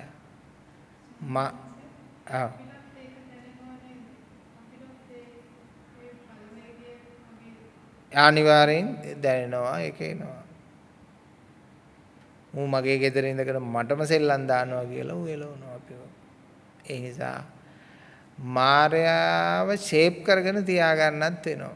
ඉතින් මායා ඔක දියම් මගේ කියලා බුදුහාමුදුරන්ගෙන් ඉල්ලපු වෙලාවෙ කිව්වා අනේ මට මේක දැම්ම දෙන්න බෑ. මට මේ ධර්මය ලෝකේ පැතිරිලා ශ්‍රාවකයෝ බිහි වෙලා ශ්‍රාවකයන්ගේ ශ්‍රාවකයෝ බිහි වෙලා මිනිස්සු සැනසෙනවා දකින්න ඕන මායя ඔබ හැමදාම වසඟයට අරගෙන මේ සියලු සත්වයෝම දුකටපත් කරනවා. ඒක මිනිස්සෙකුට හරි මේකෙන් මිදෙන්න මාර්ගය හදන්න ඕන. මාර්ගය දැම්ම දෙන්න බෑ. මට දීපු දේනේ. මට දුන්න ආයු කල්පයකට ඔබ. ආයු කල්පයකට දීපු නිසා ආයු මේක හරවන්නත් බෑ. අර ජනාධිපතිකම වගේ තමයි. ඈ පොඩ්ඩක් විරුද්ධ වුණාම ඉල්ලුවට යන්නේ නැහනේ කියනවනේ මට මෙච්චර කාලෙකට දීලා තියෙන ඒ නිසා යන්න බෑ. අන්න ඒ වගේ පොඩි අවසරයක් තියෙනවා අපිට. මාරයත් එක්ක පොඩි කොන්දේසියකටනේ අපි ඇවිල්ලා තියෙන්නේ. මිනිහා අපිට දුන්නා ඉතින් පරම වශයෙන්. ඒක නිසා කියනවා දැම්ම දෙන්න බෑ ඔබ දීපු එකනේ. දැම්ම දෙන්න බෑ අපිට කාලය ඕන කියලා කාලය ඉල්ලගෙන බොහොම පරිස්සමෙන් ඉන්න ඕන. ඉඩ ලැබුණු තැනක එයා අපිට වෙට්ටු දානවා. ඒ කියන්නේ මූ කියන දේ අහනගෙන නෙමෙයි අපි කියන දේ අහනගෙන නෙමෙයි මූ හරියන්නේ නැහැ කියලා හිතනවා. ඉතින් මායාවෙන් සපෝට් එකකුත් නැහැ. කාගෙන්වත් සපෝට් එකක් නැහැ පිළිතුර. අනිත් එක අධර්ම බලවේගය රජ කරන කාලයක ධර්මය ප්‍රිය වූද මනාප වූද පිරිස අඩු වෙනවා. ධර්මයේ පෙනෙන්නේ අප්‍රිය අමනාප දෙයක් යක්ෂයාගේ දහමක් විකෘතියක් වගේ දැනෙන්නේ. ක්‍රෝධය, වෛරය, පලි ගැනීම තමයි ප්‍රබල.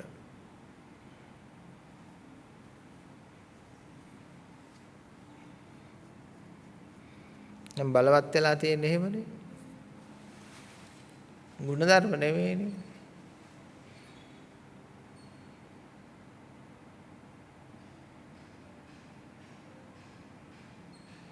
මිනිසුන්ගේ ආවේගයන් වලට ඉඩ දුන්නාම හිත ඇතුලේ තියෙන කෝන්තර දැන් මම දැක්කා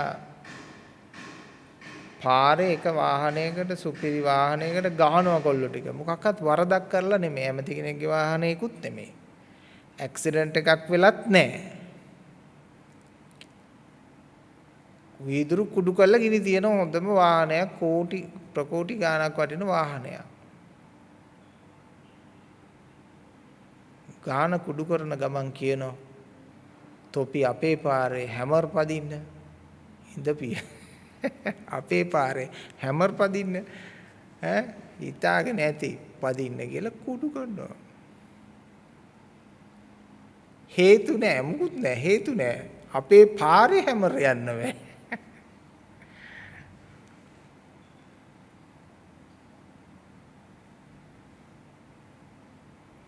ඉතින් ඔය කුඩු කරපු දරුවෝ එක්ක බෞද්ධ එක්ක කතෝලික එක්ක මුස්ලිම් එක්ක හින්දු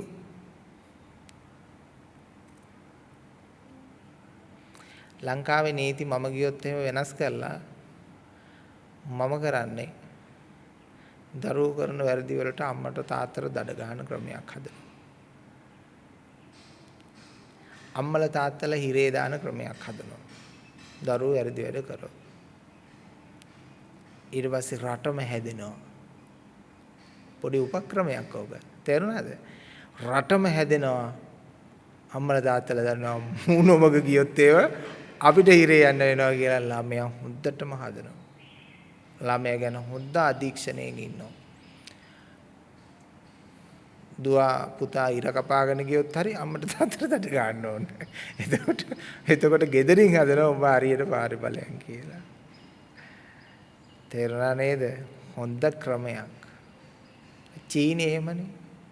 මරණීය දඬුවමේ නියම කළා උණ්ඩේට සල්ලි ගෙවන්න ඕන ගෙදරේ.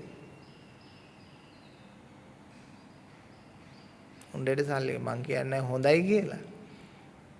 සමහර තැන්වල සාධාරණව ඒක ක්‍රියාත්මක වෙනවා. සමහර තැන්වල අසාධාරණෙත් ඒක සිද්ධ වෙනවා ඇති. නමුත් යම්කිසි ආකාරයක හරි අපූර්ව සකස්මක් තියෙන්න ඕන මේ ලෝකෝත්තර ධර්මය කියන්නේ එකක්, රාජ්‍ය පාලනය, ලෝක පාලනය කියන්නේ එකක්.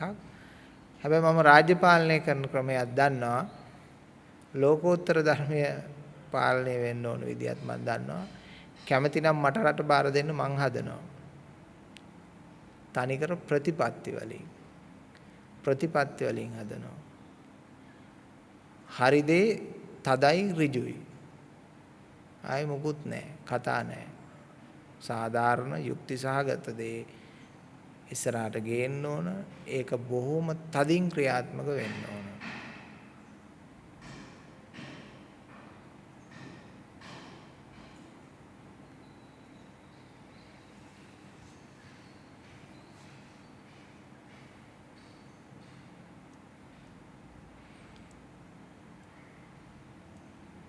අපිට දෙනවා කියන එකෙන් අදහස් කරන්නේ අපි ඕක අර නිලයේ අරගෙන වාඩි වෙලා ඉන්නවා කියන එක නෙමෙයි. අපේ අනුශාසනය පිළිගන්න ඕන, පිළිපදින්න ඕන. අපේ අනුශාසනය පිළිපදින්න නැත්නම් බලයක් නිලයක් අරගෙන වැඩකුත් නැහනේ. ඒක වැඩ නැහැ. ඒ නිලේ නෙමෙයි. අපිට දෙනවා කියන එක අදහස් වෙන්නේ. අපේ උපදෙස් වලට අහුම්කම් දෙන්න ඕන. කවුද? රාජ්‍ය ශාස්ත්‍රය, රාජ්‍ය පාලනය. මේ වර්තමානයේ හරි තියෙන දේවල් වචන 10න් සංසිඳවන්න පුළුවන් දේවල්. හත් පොලේ ගාගෙන අනා ගන්නවා අර පොඩි ළමයි කැත කරලා ඇඟ පුරා ගා ගන්නවා වගේ.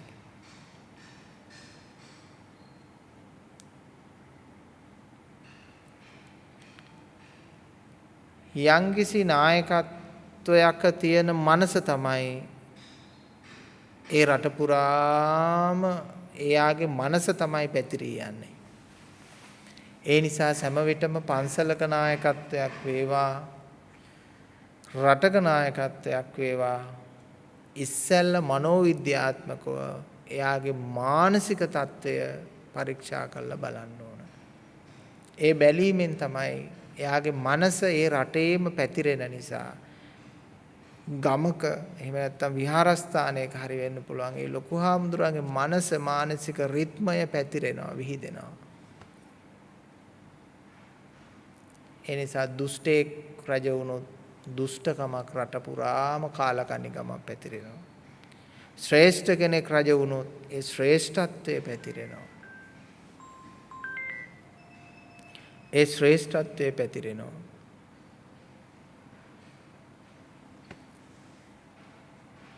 ඒක තමයි විද්‍යාත්මක ස්වභාවය. ඒකනේ ජයග්‍රහණයට හා පරාජයට නායකත්වයේ හේතු වෙන්නේ. තේරුණා නේද? දැන් අපි ওই නාට්‍ය කණ්ඩායම් තියෙන ඒ කාලේදී ඉතින් අපේ පාසල් එහෙම නාට්‍ය කණ්ඩායමක ඉතින් මගේ කණ්ඩායම දිග්ගටම ජයග්‍රහණය කරනවා. ඊට පස්සේ ගුරුවරයාට චෝදනාවක් ආවා.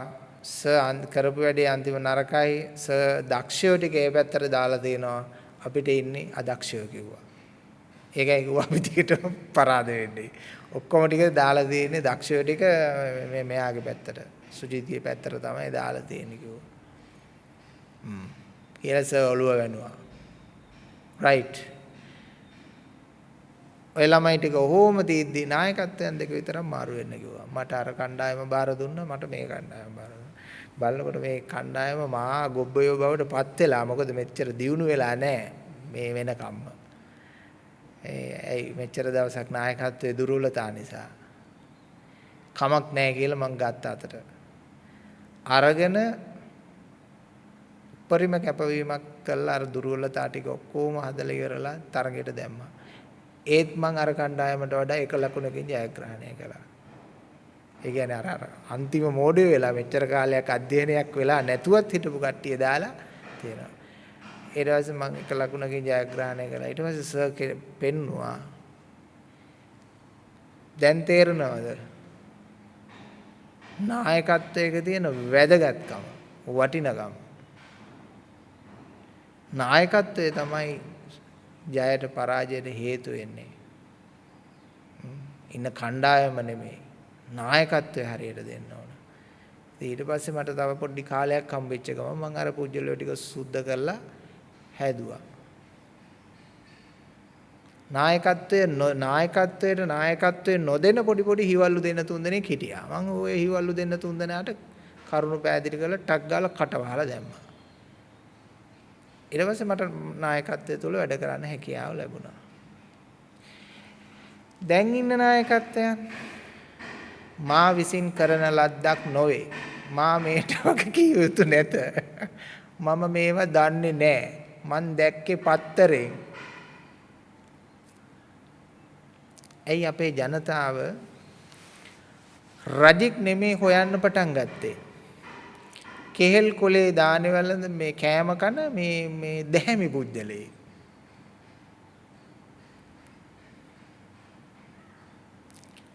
ඒක යුගයක් කෙනකොට ප්‍රාර්ථනා කර පටන් ගත්ත මොකද දැහැමි පුජ්‍යලේ හොයන්න පටන් ගත්ත රාජ්‍යත්වයට. කරත්තේ බර කරත්තයක් අදින්න හොයන්න ඕන අහිංසක මූණක් තියෙන සංවරව ගමන් කරන හරි හීරෑ එහෙම ගුණෙක් නෙමෙයි. කරත්තයක් බඳින්න ගන්න ඕන ටිකක් දඩබ්බර තද ඇඟේ මහ මොරල් එකක් තියෙන මස් පිටු එළියට පැනපු කාගෙන ඇදගෙන යන තද බල හරකෙක් නේ ඕන.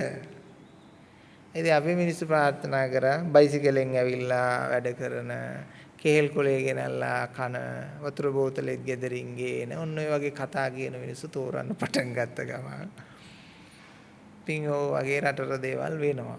එහෙම නෙමෙයි නායකත්වය කියන්නේ. ඒ නායකත්වයන් ගත්තාම ඒ තැන ඒ සාර්ථකත්වය ලහා කටයුතු කිරීමේ දක්ෂතාවය තියෙන්න ඕන. ඒ කාලේ භික්ෂුන් වහන්සේලා බණ භාවනා කරනකොට බණ භාවනාවටත් දක්ෂයි. බණ භාවනාව අතහැර දාලා ඔය දුටුගැමුණු රජුරුවන්ගේ හිටපු යෝධයෝ සමහර එක යෝධයෙක් ඉන්නව නේද භික්ෂුන් වහන්සේ නම. මහාන වෙලා සිවුරු ඇරලා ගිහිල්ලා යුද්ධ කළා. යුද්ධ කළා ඇවිල්ලා මහාන වෙලා ආයි රහත් වෙලා ධර්මයේ නිවන් දැක්කා. ඒ නිසා මේ පැවිදිකම කියන්නේ හරි ප්‍රබුද්ධ හරි විශිෂ්ට දර්ශනයක්. එහෙම නැතුව මේ එකම පැත්තකට වෙච්ච නිකන් ඔතෑණි ගතියක් හදාගන්න එකක් නෙමෙයි. යුදයට ගියාම යුද්ධ කරන්නත් දක්ෂ. භාවනා කරන්න ගියාම භාවනාවටත් දක්ෂ හරි ප්‍රබල දෙයක් තමයි මේ ශාසන ධර්මය. ඉතින් ඕව වගේ වුවහම ඉතින් තව ප්‍රශ්න වෙනවා. ඒව නෙමෙයි අපි හිතාගමු භාවනා කරන්න ගියාම භාවනාවම විතරයි ආයෙ වෙන මොකවත් නැහැ කියලා. ඒව කල්පනා කරලා බලමු. මොකද එතන හරි සාධාරණ බවක් තියෙන්න ඕන. තේරුණාද? හරි සාධාරණ බවක් තියෙනවා. දුටුගැමුණු රජුරෝ අපායේ ගියේ නැත්තේ ඇයි? සාධාරණ නිසා. ඒ යුද්ධය සාධාරණ යුද්ධයක් නිසා. ඒ නිසා අපායේ ගියේ. අසාධාරණ යුද්ධයක් කළා නම් අපාය යනවා. ඒ නිසා තමයි ඔය මහා වංශය සඳහන් කරලා තියෙන්නේ මා කිසිදු මිනිසෙක් නොමලමි. මා නැති කලේ නපුරයි. ඒකනේ එලාරගේ සෑයක් හදලා මෙතනින් යනකොට වැඳගෙන ඵලයන් කිව්වේ. ගරු කරන් ඵලයන් කිව්වා. මේක රජෙක් කිව්වා. ඉතින් ඒ නිසා ඒ සත්භාවයේ යුක්ත අපූර්ව තැනකින් තමයි සද්ධර්මයේ අවදිය සිද්ධ වෙන්නේ. එතන ද්වේෂය නැහැ, ලෝභය නැහැ. සාධාරණත්වය පමණයි තියෙන්නේ. සාධාරණත්වයේ තුල තියෙන තද බව, දැඩි බව. දැන් 84000ක් පන්සල් හදපු ධර්මාශෝකත් අපායි ගියා කියලා කිව්වා. ඒ තමයි බුද්ධ ආගමේ හැටි, බුදු දහමේ දර්ශනයේ හැටි. බොරු කියන්නේ